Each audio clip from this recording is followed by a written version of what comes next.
कैसे हैं आप सब। एक बार मैं फिर अभिनंदन Vishwakarma, HOD fitter department, Deoria private ITI। आज हम लोग ट्रेड थ्योरी टॉपिक है टैप अधूरा छूट गया था, इसको आज हम कंप्लीट करेंगे। तो टैप पढ़ने से पहले टैप की परिभाषा फिर से देख लेते हैं। टैप होता क्या है? तो टैप एक प्रकार का कटिंग टूल है जिसके द्वारा अंदरूनी चूड़ी काटी जाती है। टैपिंग करने से पहले हमको टैप के अनुसार जॉब में ड्रिल करना पड़ता है। जो साइज होना चाहिए टैप के अनुसार ड्रिल का, वो टैप साइज से ड्रिल का साइज कम होना चाहिए। ठीक है, अब हम देखेंगे नेक्स्ट मटेरियल। जो टैप का मटेरियल होता है वो प्रायः हाई कार्बन स्टील या टूल स्टील से बनाकर हार्ड वो टेम्पर कर देते हैं। हार्ड एंड टेम्पर होने की वजह से ही ये चूड़ी कर्तन का काम बहुत अच्छे तरीके से कर लेता है।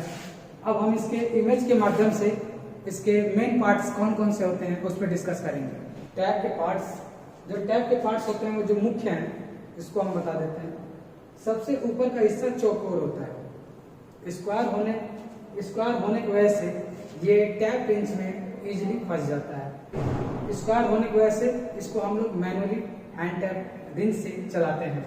तो टैंक जो सबसे ऊपर का हिस्सा होता है इसको टैंक, जहां पे टैप रिंच से पकड़ा जाता है। दूसरा है सैंक की जो बॉडी है वो गोल प्लेन होती है। इस पर इस टैप का साइज, इसका साइज कितना है, मटेरियल क्या है और किस कंपनी ने इसको बनाया है, वो ट्रेडमार्क इस पे लिखा रहता है। उसके बाद हम थ्रेड लेंथ पे आते हैं। तो हमारा जो थ्रेड लेंथ होता है ये पूरी चूड़ी कर्तन का काम करता है। तो थ्रेड्स हो गए, इसके बीच में 4 स्लॉट्स होते हैं। इमेज में आप देख रहे हैं जो 4 फ्लूट्स होते हैं, ये 4 फ्लूट्स के माध्यम से ही हमारे जो चिप्स होते हैं वो टूट कर नीचे की तरफ चले आते हैं और कूलिंग आसानी से की जाती है। हम नेक्स्ट देखेंगे टाइप्स कि कितने प्रकार के टैप होते हैं जिनको हम प्रयोग में लाते हैं।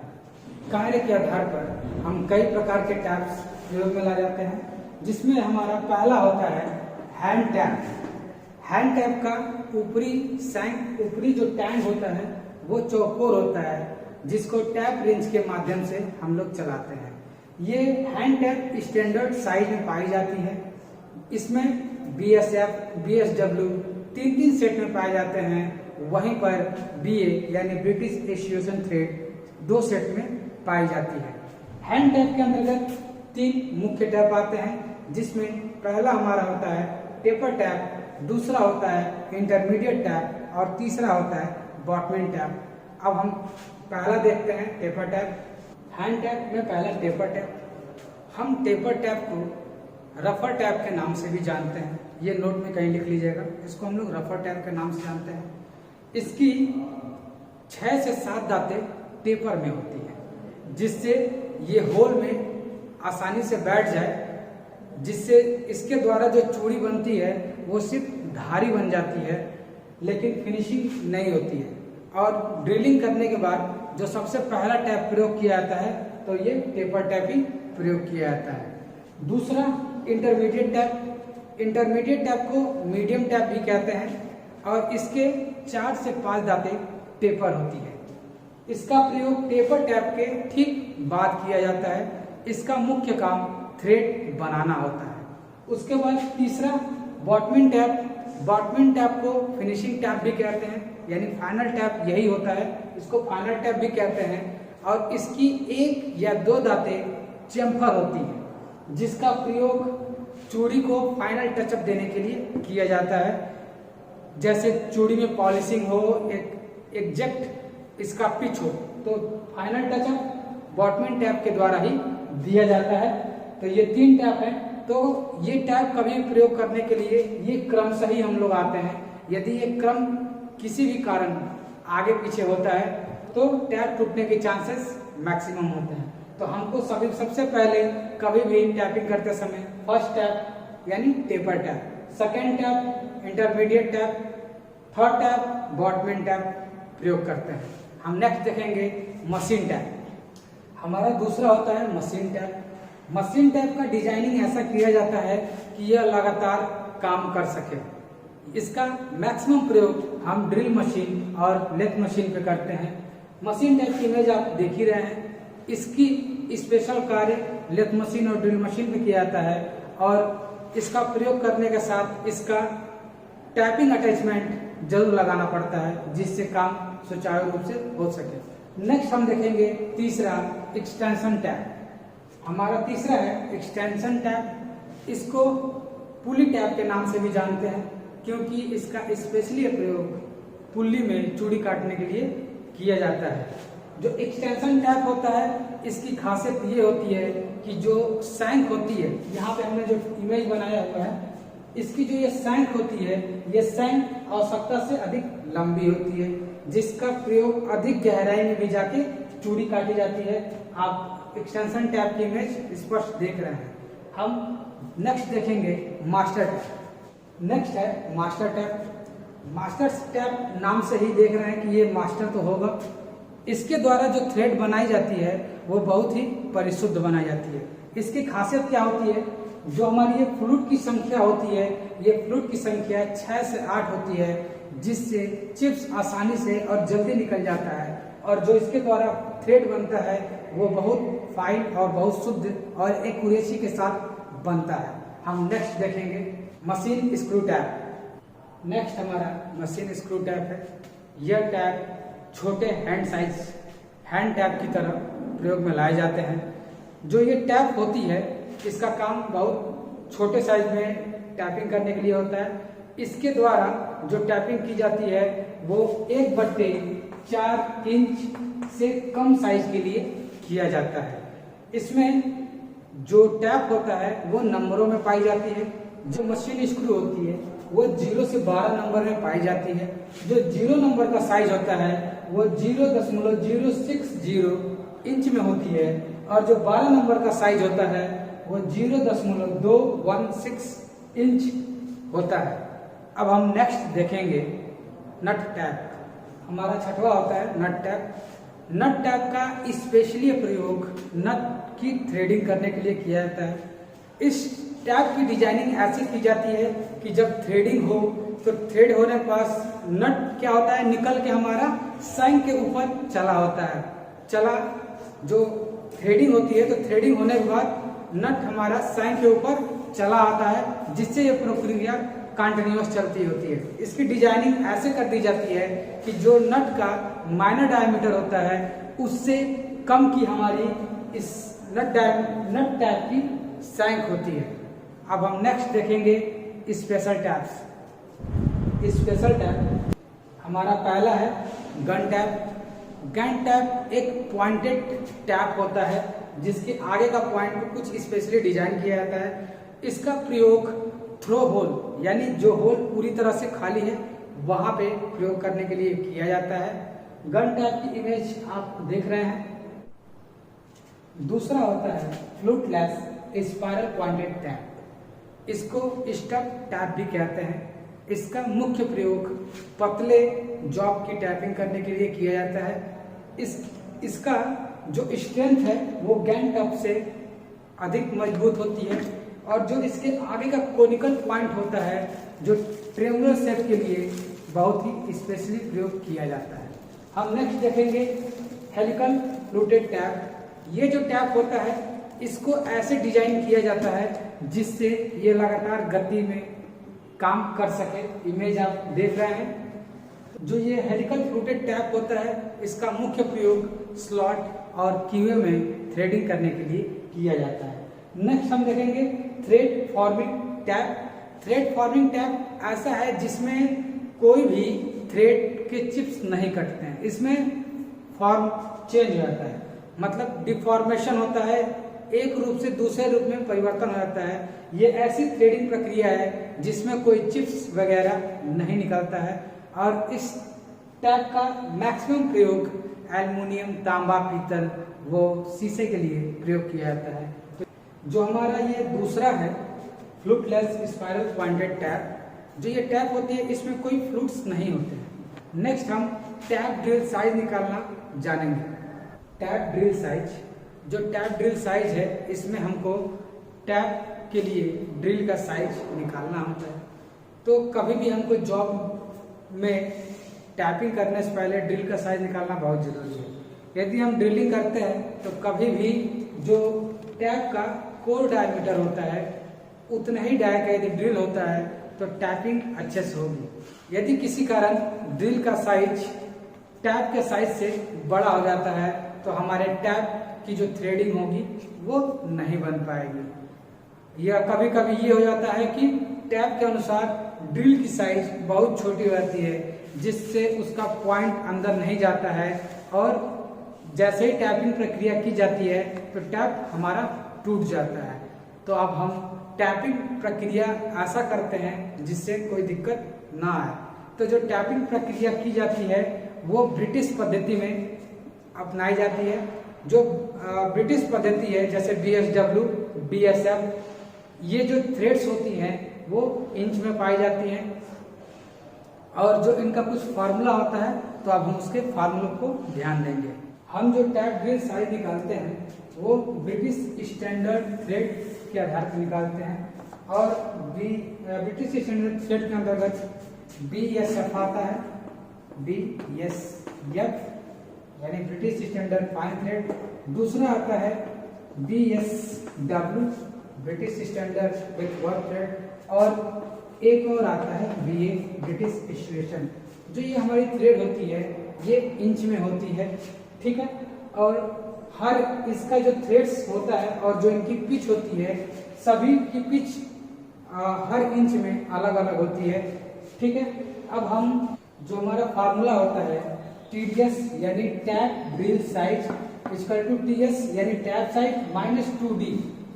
जो हमारा 2D जो D है वो चूड़ी की अकेली गहराई है।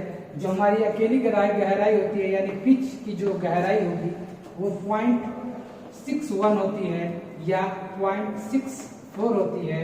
BSF और BSW तथा BA के लिए अलग अलग पिच की डेप्थ होती है।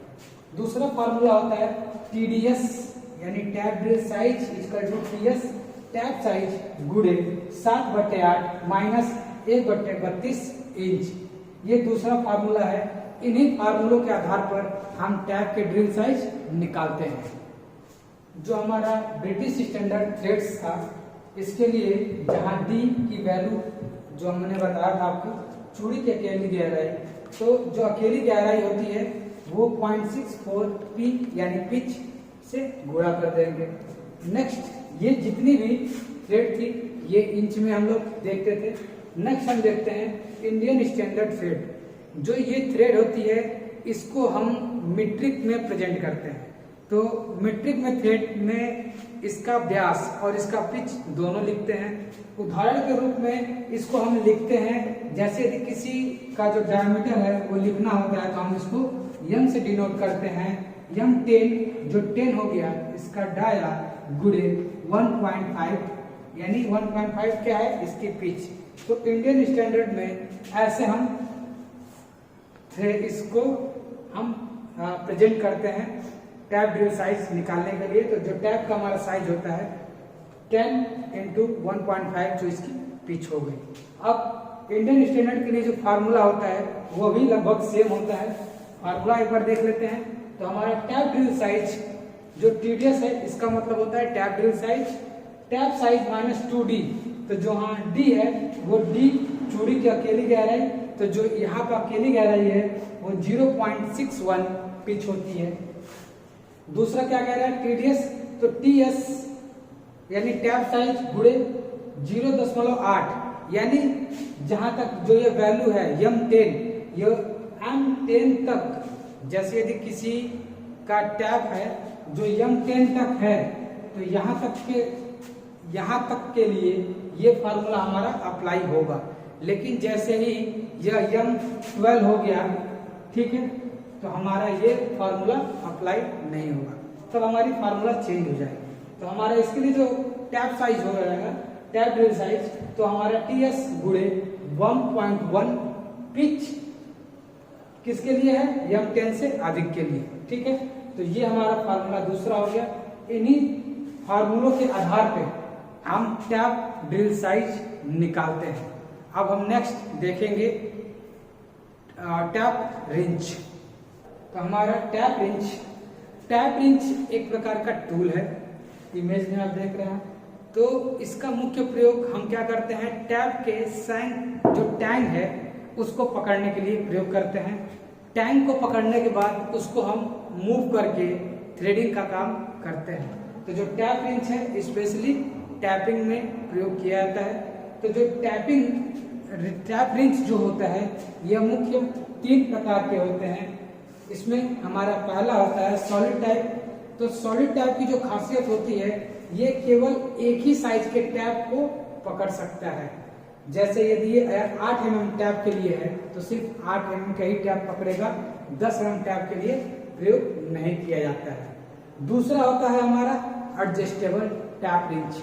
तो एडजस्टेबल टैप रिंच जो होता है उसका मुख्य प्रयोग टैप को समायोजित करके, जैसे यदि 8 mm का ही पकड़ सकता है, 10 का ही पकड़ सकता है, 12 का, तो इसको अपने आवश्यकता अनुसार समायोजित किया जाता है। दोनों तरफ हैंडल होती है, जो हैंडल होती है एक तरफ का मूवेबल होता है जिसको खोल के जा को आगे वो पीछे किया जाता है। तीसरा होता है टी हैंडल टैप रिंच। जो ये रिंच होता है इसमें एक चक होता है, चक में 2 जबड़े होते हैं जिसके द्वारा हम टैप की सैंक को पकड़ के और आसानी से प्रयोग कर लेते हैं। आप तीनों टैप रिंच की इमेज यहाँ देख रहे हैं। आपने हमारे टैप रिंच, तीनों टैप रिंच और उसके इमेज भी आपने देख लिया। अब हमारा जो नेक्स्ट टॉपिक है वो है मेथड ऑफ हैंड टैपिंग, यानी हाथों के द्वारा चूड़ी कैसे काटी जाती है। तो सबसे पहला काम क्या किया जाता है कि टैप के अनुसार टैप ड्रिल साइज का चुनाव करना चाहिए। जो ड्रिल है वो ड्रिल का साइज सही होना चाहिए। तो सबसे पहले काम जो टैप के अनुसार ड्रिल है वो ड्रिलिंग कर लेनी चाहिए। ड्रिलिंग करने के बाद जो हमारा जॉब है उसको बेंच वाइज में अच्छी तरह से बांधना चाहिए और वो भी जॉब एकदम सीधी हो, यानी फ्लैटनेस हो, ठीक है। उसके बाद इसमें सबसे पहला टैप टेपर टैप यूज करते हैं। टेपर टैप का हिस्सा टेपर होने की वजह से इजीली जो सुराख में है आधी दूरी तक बैठ जाता है और इसको हम जरूरत पड़ने पर कभी कभी ट्राई स्क्वायर से भी चेक करते हैं और समान बल एक प्रेशर देते हैं जो सामने की तरफ दबाव देकर 2 चूड़ी बनाते हैं। उसके बाद इस टैप को आगे पीछे कर कर हम चूड़ी काटते हैं। उसके बाद टेपर टैप चलने के बाद हम इंटरमीडिएट टैप का प्रयोग करते हैं। इंटरमीडिएट टैप का प्रयोग जैसे पहले टेपर टैप के द्वारा जो धारी बन गई थी उसी टैप को ये थ्रेडिंग करने का काम करता है जिससे चूड़ी बन जाती है। उसके बाद हम फाइनल में बॉटमिन टैप प्रयोग करते हैं जिसके द्वारा जो टैप होती है उसकी पूरी फिनिशिंग और एक्यूरेसी में आ जाती है। टैपिंग करने के दौरान क्या क्या सावधानी रखनी है, तो टैपिंग करते समय हमको कूलिंग का प्रयोग करना चाहिए। जो कूलिंग होगा वो मटेरियल के अनुसार, जैसे एमएस की जो है उसमें कटिंग सूलेबल ऑयल का प्रयोग करते हैं या कटिंग लुब्रिकेंट का प्रयोग करते हैं। कास्ट आयरन का होगा तो कास्ट आयरन में कोई भी कूलेंट का प्रयोग नहीं करते हैं, इसमें सिर्फ कंप्रेस्ड एयर का प्रयोग किया जाता है। यदि हमारा जो धातु हो गया मटेरियल एल्युमिनियम की, तो एल्युमिनियम के लिए हम टैपिंग करते समय मट्टी का तेल कैरोसिन ऑयल प्रयोग करते हैं, ठीक है। ये तो हो गया कटिंग के दौरान हमको क्या क्या कूलेंट डालने हैं। उसके बाद जब हम टैपिंग करते हैं तो हैंडल जो होता है एडजस्टेबल यूज करिए, टी टाइप करिए या सॉलिड टाइप, इसमें ढीली नहीं होनी चाहिए और इसका जो फोर्स हो, दोनों हाथों का फोर्स हो, वो बराबर लगना चाहिए। ये नहीं कि फोर्स यदि किसी में ज्यादा किसी में कम लगाते हैं तो टैप टूटने के चांसेस मैक्सिमम रहते हैं। टैपिंग करते समय हमको हमेशा एक चीज ध्यान रखनी चाहिए कि सबसे पहले हम टेपर टैप यूज करेंगे, उसके बाद इंटरमीडिएट टैप और उसके बाद बॉटमिन टैप। कभी कभी होता क्या है कि हम बॉटमिन टैप पहले यूज करते हैं, तो बॉटमिन टैप यदि पहले यूज करेंगे तो आपकी चूड़ी टूट जाएगी, यानी टैप जो हमारा है वो टैप टूट जाएगा, चूड़ी भी सही नहीं बनेगी, ठीक है। एक चीज और बता दें आपको, नोट में कहीं लिख के रख लीजिए, जो हमारा बॉटमैन टैप है, बॉटमैन टैप का स्पेशल प्रयोग ब्लाइंड होल यानी कोई अंधी सुराख है जो पूरा होल आर पार नहीं है, वहां पे भी इस टैप का प्रयोग हम लोग करते हैं। ठीक है, तो ये हो गया मेथड ऑफ हैंड टैपिंग। तो कैसे ये प्रक्रिया की जाती है, क्योंकि आपने सभी ये प्रैक्टिकल किया हुआ है, तो जो बेसिक इंफॉर्मेशन थी वो हमने बताया। अब हम नेक्स्ट देखेंगे ब्लाइंड होल की टैपिंग करना। तो ब्लाइंड होल की टैपिंग करने के लिए हम स्पेशली बॉटमैन टैप का प्रयोग करते हैं। इसमें टैपिंग करते समय कुछ निम्न चीज ध्यान में रखनी चाहिए, जिसमें पहला होता है कि जब टैपिंग की जाए तो यदि टैपिंग कर रहे हैं तो जितना भी, जैसे हम एक जॉब बना लेते हैं, ये हमारा जॉब है और इस जॉब में हमारा जो ड्रिल है वो यहाँ तक हुई है। ठीक है, तो हम सबसे पहला काम क्या करते हैं कि इसकी एक्चुअल साइज निकाल लेते हैं कि ये साइज कितने mm की है। ठीक है, तो जितने mm की है उतना mm हम क्या करते हैं, जो हमारा ये टैप होता है, टैप पे मार्क कर लेते हैं कि हमारा इतनी ही दूर टैप नीचे ले जाना है। संभव हो तो इससे कम ही ले जाइए, यहाँ तक यदि मेजरमेंट के द्वारा आता है तो आप टैप यहीं तक ले जाएंगे। ठीक है, टैपिंग करने की जो प्रक्रिया होती है, एक चक्कर चलाते हैं तो एक चक्कर के बाद एक चौथाई पीछे करते हैं। ब्लाइंड होल के टैपिंग करने के लिए ये साइज मेजरमेंट कर लिए। अब जितनी बार हम टैप को, जो बॉटमैन टैप है, उसको नीचे ले जाएंगे, उतनी बार हम चिप्स को निकाल के बाहर कर देंगे, क्योंकि जो चिप्स होगा वो ट्यूब के ये जगह भरता जाएगा। तो आपको टैपिंग करना है, टैप को निकालना है और फिर गिरा देना है। यह प्रक्रिया हम तब तक करेंगे जब तक कि ये चूड़ी पूर्ण ना हो जाए। जो चूड़ी बनी हुई है वो चूड़ी हमारी परिशुद्ध है या नहीं, तो थ्रेड की परिशुद्धता और एक्यूरेसी चेक करने के लिए हम थ्रेड प्लग गेज का प्रयोग कर सकते हैं, जो आपको थ्रेड प्लग गेज बताया गया था ना, जिसके द्वारा हम इंटरनली चूड़ी चेक करते हैं। यदि वो संभव ना हो तो जिस टाइप की आपने थ्रेड बनाई है उस टाइप का बोल्ट लगा के चेक करते हैं कि उसमें ज्यादा क्लियरेंस तो नहीं है। ठीक है, नेक्स्ट है cases of brokerage of tap, यानी टैप किन कारणों से टूटता है।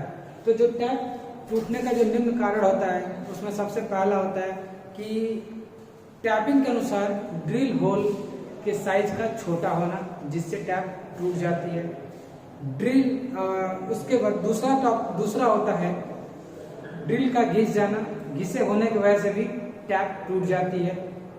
तीसरा, जो ड्रिल किया गया है वो ड्रिल यदि टेपर में होगा तब भी टैप टूट जाएगा।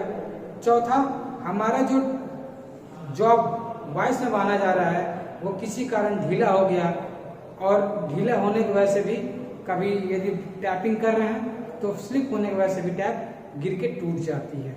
नेक्स्ट है कि टैप, जब हम टैपिंग प्रक्रिया करते हैं तो एक चक्कर पूरा और आधा चक्कर, एक चौथाई यदि हम चक्कर पीछे नहीं घुमाते हैं तब भी टैप टूट जाता है। ब्लाइंड होल में टैपिंग करते समय यदि हमारा टैप कर रहे हैं, चिप्स नहीं निकाल रहे हैं, तब भी टैप टूट जाएगा।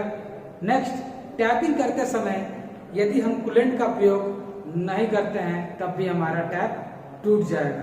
तो ये निम्न केसेस होते हैं जिसकी वजह से हमारे टैप टूटते हैं। अब टैप निकालने की किन विधियों का प्रयोग करते हैं वो देखिए। Method of removing broken tap, यानी जो टैप टूट जाती है तो कैसे निकाला जाता है। तो इसमें जो सबसे पहली प्रक्रिया है वो नोच प्लायर का प्रयोग करके कोशिश करते हैं कि वो निकल जाए। तो फर्स्ट है हमारा नोच प्लायर की विधि द्वारा। दूसरा होता है पंच और हैमर के द्वारा।